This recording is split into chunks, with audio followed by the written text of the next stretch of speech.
పల్లె సీమలు పసిడి పాడి పంటలు రైతన్న గొప్పతనం భవిత గెలుపు మూలధనం వ్యవసాయపు అభివృద్ధికి చేయూతగా రైతు గణం అన్నదాతల మాని అన్ని వసతులై చేరి దేశానికి తిండి పెట్టే రైతన్న పంజరు భూమిని సైతం అనుకూలంగా మలచి ప్రగతి బాట పయనించెను రైతన్న లోకంలో మహోన్నత మనిషి నువ్వే రైతన్న అనునిత్యం కథం తొక్కి భుజం పైకి కాడినెత్తి చెమటను చిందించి భూమి దున్నేశావు అటు మొదలిక గింజ నాటి గింజనేమో మొక్క చేసి ఆహారపు ధాన్యాలే పండించావు ఎగుమతులకు మనువైన ఉత్పత్తులు సాగు చేసి అధికమైన దిగుబడులను సాధించావు పశు సంపద పెంపకాలు కోళ్లపాడి పరిశ్రమలు ఎన్నెన్నో రంగాలను నిర్మించావు దేశంలో నేటి వరకు అన్నార్థులు లేరంటే దాని గొప్ప నువ్వు చేసిన కృషియేనన్నా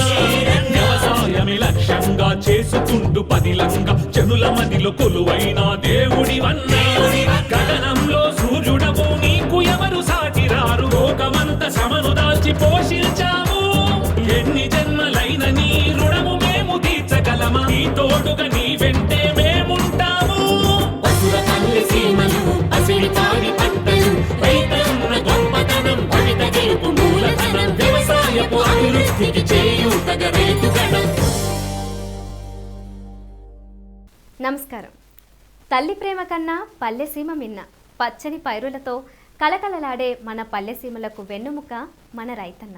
అలాంటి రైతన్నకు అవసరమైన నూతన విధానాలను, సాగు పద్ధతులను, సలహాలను, సూచనలను సమగ్రంగా అందించే కార్యక్రమం మన పసుర పల్లెసీమలు. ఈనాటి కార్యక్రమంలోని ముఖ్యాంశాలు: రసాయన ఎరువులను అధిక మోతాదులో వాడుతున్నప్పటికీ పంట దిగుబడులు రోజురోజుకు తగ్గిపోవడానికి కారణాలేమిటి? మన పంట భూములను సహజ స్థితిలో భావి తరాలకు అందించాలంటే ఏం చేయాలి? ఆరోగ్యవంతమైన మిరపనారుని పొందాలంటే గ్రీన్ హౌస్లు తప్పనిసరా? సాధారణ పరిస్థితుల కంటే గ్రీన్ హౌస్లలో మిరపనారు పెంపకం ఏ విధంగా లాభదాయకం? వ్యవసాయ అనుబంధ రంగాలపై ఏ విధమైన సమాచారమైనా క్షణాల్లో రైతులు ఎలా పొందగలరు? పంటల సాగులో ఎదురయ్యే సమస్యలకు పరిష్కారాలను చూపడంలో కిసాన్ కాల్ సెంటర్ల పాత్ర ఏమిటి?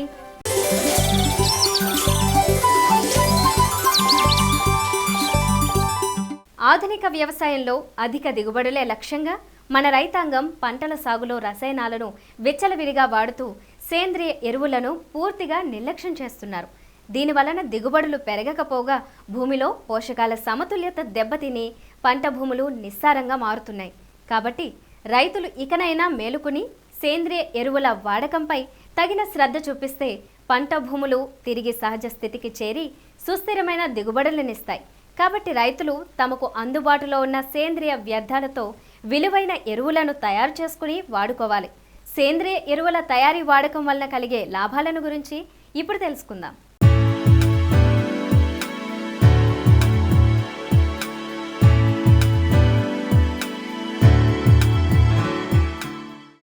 పంటల సాగులో ఎటువంటి రసాయనాలను ఉపయోగించకుండా చేసే వ్యవసాయాన్నే సేంద్రియ వ్యవసాయం అంటారు. ప్రాచీన కాలంలో మన రైతాంగం కేవలం సేంద్రియ వ్యవసాయాన్నే అవలంబించినప్పటికీ 19వ శతాబ్దం నాటి పరిస్థితులు రైతులను పంటల సాగులో రసాయన ఎరువుల వాడకం వైపు మళ్లించాయి. రసాయన ఎరువులను, క్రిమిసంహారక మందులను మోతాదుకు మించి విచక్షణారహితంగా వాడడం వలన నేల యొక్క సారవంతత, నేల ఉత్పాదక శక్తి తగ్గిపోతున్నాయి. అంతేకాకుండా రసాయనాల అవశేషాలు పంట ఉత్పత్తిలో చేరి మానవాళికి అనేక అనారోగ్య సమస్యలు కలిగిస్తున్నాయి. రసాయనాల వాడకం వలన కలిగే ఈ అనర్థాలను తెలుసుకున్న కొద్దిమంది రైతాంగం సేంద్రియ వ్యవసాయం వైపు ఆసక్తి చూపిస్తున్నారు. ఏ విధమైన రసాయన ఎరువులను వాడకుండా కేవలం సేంద్రియ ఎరువులతోనే పంటలను సాగు చేస్తున్నారు. సేంద్రియ ఎరువులలో బహుళ ప్రాచుర్యం పొందిన ఎరువు వర్మీ కంపోస్ట్. రైతులు తమకు అందుబాటులో ఉన్న సేంద్రియ వ్యర్థ పదార్థాలతో వర్మీ కంపోస్ట్ను తయారు చేసుకోవచ్చు. ప్రత్యేకమైన వానపాముల్ని సేంద్రియ వ్యర్థ పదార్థాల మీద ప్రయోగించడం ద్వారా తయారు చేసే ఎరువునే వర్మీ కంపోస్ట్ అంటారు. మామూలుగా తయారు చేసే ఎరువు కన్నా వర్మీ కంపోస్ట్లో లభించే పోషకాల శాతం అధికంగా ఉంటుంది. వర్మీ కంపోస్ట్లో లభించే పోషకాల శాతం వినియోగించిన సేంద్రియ వ్యర్థ పదార్థాలపై ఆధారపడి ఉంటుంది.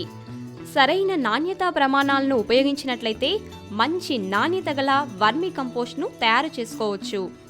వ్యవసాయ ఉత్పత్తుల శేష వ్యర్థ పదార్థాలు, ముఖ్యంగా చెత్త, ఆకులు, పేడ, పండ్ల తొక్కలు, కూరగాయల వ్యర్థ పదార్థాలు వర్మీ కంపోస్ట్ తయారీకి బాగా ఉపయోగపడతాయి. వర్మీ కంపోస్ట్ తయారీకి గాను ముందుగా వర్మీ కంపోస్ట్ బెడ్లను తయారు చేసుకోవాలి. దీనికి గాను భూమికి సమాంతరంగా 3 అడుగుల వెడల్పు, వీలైనంత పొడవున వర్మీ కంపోస్ట్ బెడ్లను ఏర్పాటు చేసుకోవాలి. బెడ్ల అడుగు భాగం గట్టిగా ఉండేందుకు సిమెంట్ లేదా పేడను ఉపయోగించాలి. ఇలా తయారు చేసుకున్న బెడ్లపై కుళ్ళుతున్న సేంద్రియ వ్యర్థ పదార్థాలైన చెత్త, ఆకులు, కూరగాయల వ్యర్థాలను వేసుకోవాలి. వ్యర్థ పదార్థాలపైన కొంత మందం వరకు పశువుల పేడను వేసుకోవాలి. ఇలా వ్యర్థ పదార్థాలు, పేడను పొరలు పొరలుగా వేసుకొని పైభాగాన పేడతో కప్పి 1 వారం వరకు అడపాదడపా నీరు చల్లుతూ ఉండాలి. వారం రోజుల తర్వాత తయారు చేసుకున్న వర్మీ బెడ్లపై వానపాములను వదలాలి. వానపాములను వదిలే ముందు బెడ్లను కదిలించి వదిలితే మంచిది.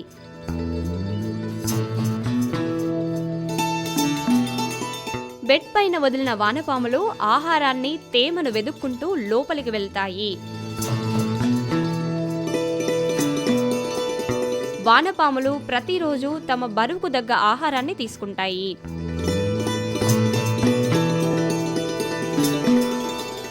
బెడ్ పైభాగాన పాత గోనె సంచులను కానీ వరిగడ్డిని కానీ కప్పినట్లయితే వానపాములకు కప్పలు, చీమలు, పక్షుల నుండి రక్షణ కల్పించవచ్చు. వానపాములు ఎండను తట్టుకోలేవు కనుక వాటి రక్షణ కొరకు బెడ్ పైన తాటాకులు, వరిగడ్డి, పాత గోనె సంచులు, పాలిథిన్ సంచులను ఉపయోగించి పందిరి వేయాలి. ఇలా చేయడం వలన వానపాములకు రక్షణ కల్పించడంతో పాటు ఎరువు నుండి తేమ ఆవిరైపోకుండా కాపాడుకోవచ్చు. అంతేకాక వర్షం నేరుగా ఎరువు మీద పడినా పోషకాలు నష్టపోకుండా కూడా కాపాడుకోవచ్చు. వానపాములను వదిలిన బెడ్ల మీద ప్రతిరోజు నీరు చల్లుతూ ఉన్నట్లయితే 2 నుండి 3 నెలల్లో వర్మీ కంపోస్ట్ తయారవుతుంది. బెడ్ నుండి వర్మీ కంపోస్ట్ను తీసే 4-5 రోజుల ముందు నీరు చల్లడం ఆపివేయాలి. దీనివల్ల వానపాములు తేమను వెతుక్కుంటూ అడుగు భాగానికి చేరుతాయి. పూర్తిగా తయారైన ఎరువును జల్లెడతో జల్లించి సంచుల్లో నింపి నీడగల ప్రదేశాలలో నిల్వ చేసుకోవాలి.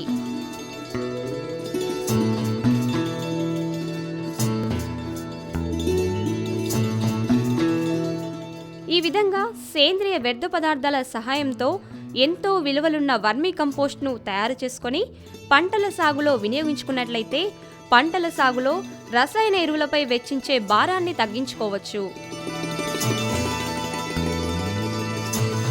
అంతేకాకుండా వర్మీ కంపోస్ట్ వాడకం నేల సారవంతతను కాపాడుతూ నేల యొక్క ఉత్పాదక శక్తిని పెంపొందిస్తుంది.